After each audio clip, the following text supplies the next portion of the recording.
President Anderson, members of the faculty, Board of Trustees, distinguished guests,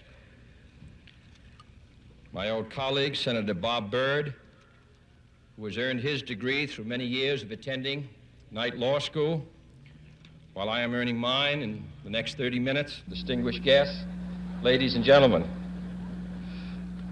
It is with great pride that I participate in this ceremony of the American University, sponsored by the Methodist Church, founded by Bishop John Fletcher Hurst, and first opened by President Woodrow Wilson in 1914. This is a young and growing university, but it has already fulfilled Bishop Hurst's enlightened hope for the study of history and public affairs in a city devoted to the making of history and to the conduct of the public's business. By sponsoring this institution of higher learning for all who wish to learn, whatever their color or their creed, the Methodists of this area and the nation deserve the nation's thanks. And I commend all those who are today graduating. Professor Woodrow Wilson once said that every man sent out from a university should be a man of his nation as well as a man of his time. And I'm confident that the men and women who carry the honor of graduating from this institution will continue to give from their lives, from their talents, a high measure of public service and public support. There are few earthly things more beautiful than a university, wrote John Masefield in his tribute to English universities, and his words are equally true today. He did not refer to towers or to campuses. He admired the splendid beauty of a university because it was, he said, a place where those who hate ignorance may strive to know, where those who perceive truth may strive to make others see. I have therefore chosen this time and place to discuss a topic on which ignorance too often abounds and the truth too rarely perceived, and that is the most important topic on earth: peace. What kind of a peace do I mean, and what kind of a peace do we seek? Not a Pax Americana enforced on the world by American weapons of war, not the peace of the grave or the security of the slave. I am talking about genuine peace, the kind of peace that makes life on earth worth living, the kind that enables men and nations to grow and to hope and build a better life for their children. Not merely peace for Americans, but peace for all men and women. Not merely peace in our time, but peace in all time. I speak of peace because of the new face of war. Total war makes no sense in an age where great powers can maintain large and relatively invulnerable nuclear forces and refuse to surrender without resort to those forces. It makes no sense in an age where a single nuclear weapon contains almost 10 times the explosive force delivered by all the Allied air forces in the Second World War. It makes no sense in an age when the deadly poisons produced by a nuclear exchange would be carried by wind and water and soil and seed to the far corners of the globe and to generations yet unborn. Today, the expenditure of billions of dollars every year on weapons acquired for the purpose of making sure we never need them is essential to the keeping of peace. But surely the acquisition of such idle stockpiles, which can only destroy and never create, is not the only, much less the most efficient, means of assuring peace. I speak of peace, therefore, as the necessary, rational end of rational men. I realize the pursuit of peace is not as dramatic as the pursuit of war, and frequently the words of the pursuers fall on deaf ears, but we have no more urgent task. Some say that it is useless to speak of peace or world law or world disarmament, and that it will be useless until the leaders of the Soviet Union adopt a more enlightened attitude. I hope they do. I believe we can help them do it. But I also believe that we must re-examine our own attitudes as individuals and as a nation, for our attitude is as essential as theirs. And every graduate of this school, every thoughtful citizen who despairs of war and wishes to bring peace should begin by looking inward, by examining his own attitude towards the possibilities of peace, towards the Soviet Union, towards the course of the Cold War, and towards freedom and peace here at home. First, examine our attitude towards peace itself. Too many of us think it is impossible. Too many think it is unreal. But that is a dangerous, defeatist belief. It leads to the conclusion that war is inevitable, that mankind is doomed, that we are gripped by forces we cannot control. We need not accept that view. Our problems are man-made. Therefore, they can be solved by man, and man can be as big as he wants. No problem of human destiny is beyond human beings. Man's reason and spirit have often solved the seemingly unsolvable, and we believe they can do it again. I am not referring to the absolute, infinite concept of universal peace and goodwill, of which some fantasies and fanatics dream. I do not deny the value of hopes and dreams, but we merely invite discouragement and incredulity by making that our only and immediate goal. Let us focus instead on a more practical, more attainable peace, based not on a sudden revolution in human nature, but on a gradual evolution in human institutions, on a series of concrete actions and effective agreements which are in the interests of all concerned. There is no single simple key to this peace, no grand or magic formula to be adopted by one or two powers. Genuine peace must be the product of many nations, the sum of many acts. It must be dynamic, not static, changing to meet the challenge of each new generation. For peace is a process, a way of solving problems.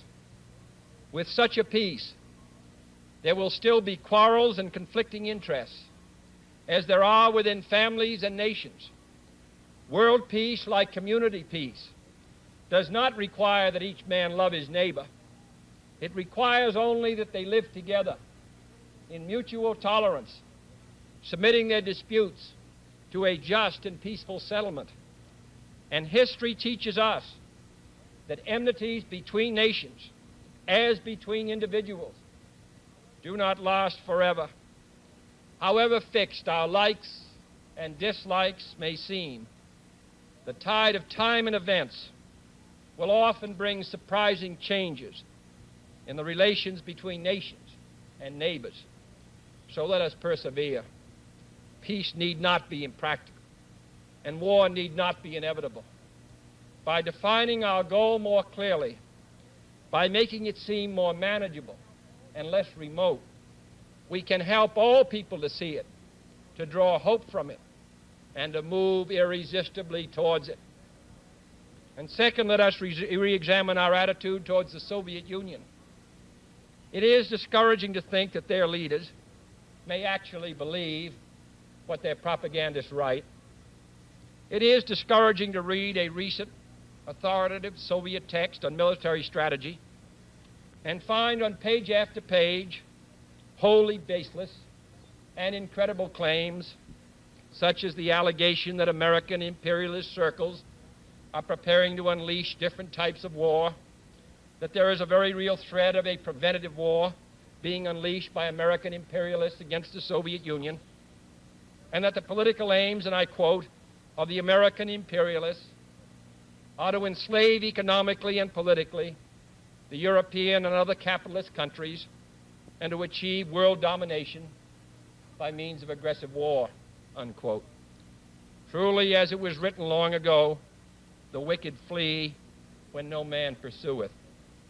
Yet it is sad to read these Soviet statements, to realize the extent of the gulf between us. But it is also a warning to the American people not to fall into the same trap as the Soviets, not to see only a distorted and desperate view of the other side, not to see conflict as inevitable, accommodation as impossible, and communication as nothing more than an exchange of threats. No government or social system is so evil that its people must be considered as lacking in virtue. As Americans, we find communism profoundly repugnant as a negation of personal freedom and dignity.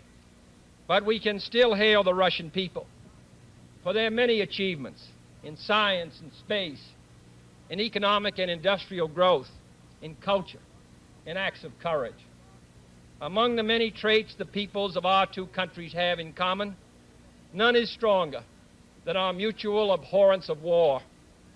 Almost unique among the major world powers, we have never been at war with each other, and no nation in the history of battle ever suffered more than the Soviet Union in the Second World War. At least 20 million lost their lives. Countless millions of homes and families were burned or sacked.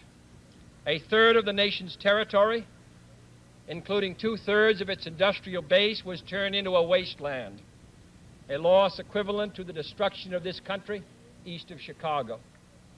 Today, should total war ever break out again, no matter how, our two countries will be the primary target. It is an ironic but accurate fact that the two strongest powers are the two in the most danger of devastation. All we have built, all we have worked for, would be destroyed in the first 24 hours. And even in the Cold War, which brings burdens and dangers to so many countries, including this nation's closest allies, our two countries bear the heaviest burdens. For we are both devoting massive sums of money to weapons that could be better devoted to combat ignorance, poverty, and disease. We are both caught up in a vicious and dangerous cycle, with suspicion on one side breeding suspicion on the other, and new weapons begetting counter-weapons. In short, both the United States and its allies, and the Soviet Union and its allies, have a mutually deep interest in a just and genuine peace and in holding the arms race. Agreements to this end are in the interests of the Soviet Union as well as ours, and even the most hostile nations can be relied upon to accept and keep those treaty obligations, and only those treaty obligations which are in their own interest. So let us not be blind to our differences, but let us also direct attention to our common interests and the means by which those differences can be resolved. And if we cannot end now our differences, at least we can help make the world safe for diversity. For in the final analysis, our most basic common link is that we all inhabit this small planet. We all breathe the same air. We all cherish our children's futures, and we are all mortal. Third, let us re-examine our attitude towards the Cold War, remembering we're not engaged in a debate, seeking to pile up debating points. We are not here distributing blame or pointing the finger of judgment. We must deal with the world as it is, and not as it might have been had the history of the last 18 years been different. We must therefore persevere in the search for peace in the hope that constructive changes within the communist bloc might bring within reach solutions which now seem beyond us. We must conduct our affairs in such a way that it becomes in the communist interest to agree on a genuine peace, And above all, while defending our own vital interests, nuclear powers must avert those confrontations which bring an adversary to a choice of either a humiliating retreat or a nuclear war. To adopt that kind of course in the nuclear age would be evidence only of the bankruptcy of our policy or of a collective death wish for the world. To secure these ends, America's weapons are non-provocative, carefully controlled, designed to deter, and capable of selective use. Our military forces are committed to peace and disciplined in self-restraint. Our diplomats are instructed to avoid unnecessary irritants and purely rhetorical hostility, for we can seek a relaxation of tensions without relaxing our guard. And for our part, we do not need to use threats to prove we are resolute. We do not need to jam foreign broadcasts out of fear our faith will be eroded. We are unwilling to impose our system on any unwilling people, but we are willing and able to engage in peaceful competition with any people on earth. Meanwhile, we seek to strengthen the United Nations to help solve its financial problems, to make it a more effective instrument for peace, to develop it into a genuine world security system, a system capable of resolving disputes on the basis of law, of ensuring the security of the large and the small, and of creating conditions under which arms can finally be abolished. At the same time, we seek to keep peace inside the non-communist world, where many nations, all of them our friends, are divided over issues which weaken Western unity, which invite communist intervention, or which threaten to erupt into war. Our efforts in West New Guinea, in the Congo, in the Middle East, and the Indian subcontinent have been persistent and patient, despite criticism from both sides. We have also tried to set an example for others by seeking to adjust small but significant differences with our own closest neighbors in Mexico and Canada. Speaking of other nations, I wish to make one point clear. We are bound to many nations by alliances. These alliances exist because our concern and theirs substantially overlap. Our commitment to defend Western Europe and West Berlin, for example, stands undiminished because of the identity of our vital interests. The United States will make no deal with the Soviet Union at the expense of other nations and other peoples, not merely because they are our partners, but also because their interests and ours converge. Our interests converge, however, not only in defending the frontiers of freedom, but in pursuing the paths of peace. It is our hope and the purpose of Allied policy to convince the Soviet Union that she too should let each nation choose its own future, so long as that choice does not interfere with the choices of others. The communist drive to impose their political and economic system on others is the primary cause of world tension today. For there can be no doubt that if all nations could refrain from interfering in the self-determination of others, the peace would be much more assured. This will require a new effort to achieve world law, a new context for world discussions. It will require increased understanding between the Soviets and ourselves. And increased understanding will require increased contact and communication.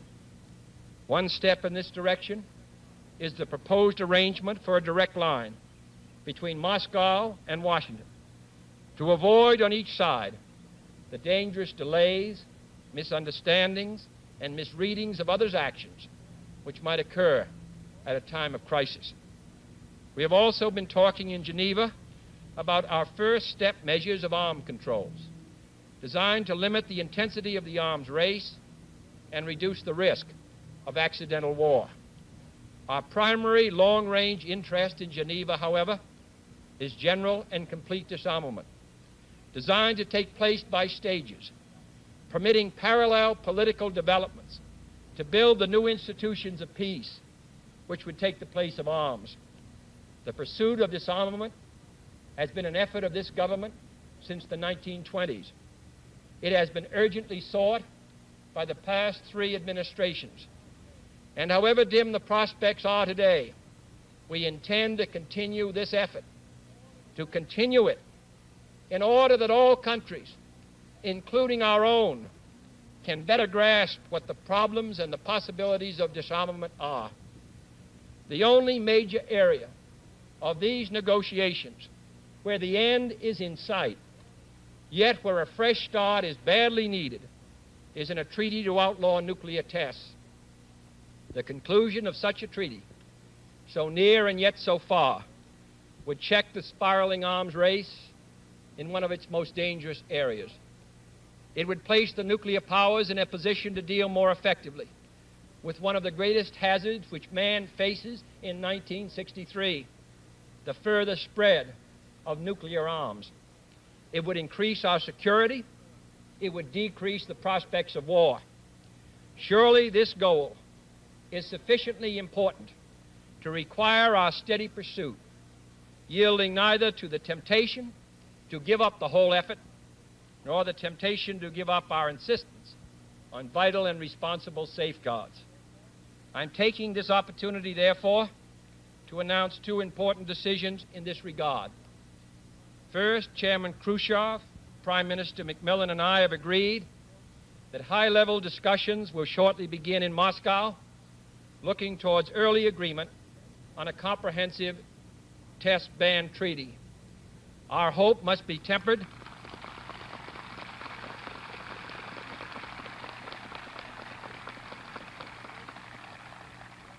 Our hopes must be tempered with the caution of history, but with our hopes go the hopes of all mankind.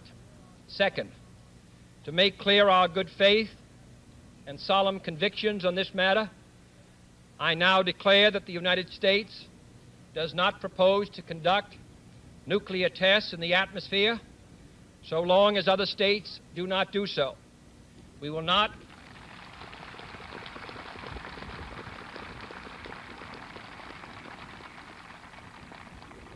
not be the first to resume. Such a declaration is no substitute for a formal binding treaty, but I hope it will help us achieve one. Nor would such a treaty be a substitute for disarmament, but I hope it will help us achieve it. Finally, my fellow Americans, let us examine our attitude towards peace and freedom here at home. The quality and spirit of our own society must justify and support our efforts abroad. We must show it in the dedication of our own lives, as many of you who are graduating today will have an opportunity to do by serving without pay in the Peace Corps abroad or in the proposed National Service Corps here at home. But wherever we are, we must all, in our daily lives, live up to the age-old faith that peace and freedom walk together. In too many of our cities today, the peace is not secure because freedom is incomplete. It is the responsibility of the executive branch at all levels of government, local, state, and national, to provide and protect that freedom for all of our citizens by all means within our authority. It is the responsibility of the legislative branch at all levels, wherever the authority is not now adequate, to make it adequate. And it is the responsibility of all citizens in all sections of this country to respect the rights of others and respect the law of the land. All this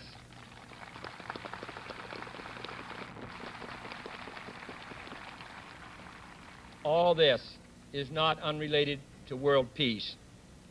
When a man's way please the Lord, the Scriptures tell us, he maketh even his enemies to be at peace with him. And is not peace, in the last analysis, basically a matter of human rights? The right to live out our lives without fear of devastation, the right to breathe air as nature provided it, the right of future generations to a healthy existence. While we proceed to safeguard our national interests, let us also safeguard human interests. And the elimination of war and arms is clearly in the interests of both. No treaty, however much it may be to the advantage of all, however tightly it may be worded, can provide absolute security against the risks of deception and evasion. But it can, if it is sufficiently effective in its enforcement, and it is sufficiently in the interest of its signers, offer far more security and far fewer risks than an unabated, uncontrolled, unpredictable arms race. The United States, as the world knows, will never start a war. We do not want a war. We do not now expect a war. This generation of Americans has already had enough, more than enough, of war and hate and oppression.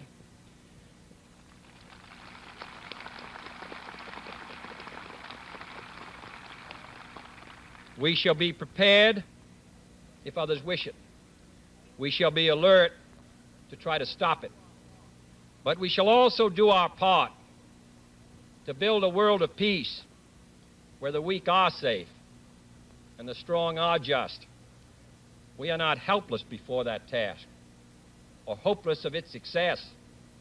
Confident and unafraid, we must labor on, not towards a strategy of annihilation, but towards a strategy of peace.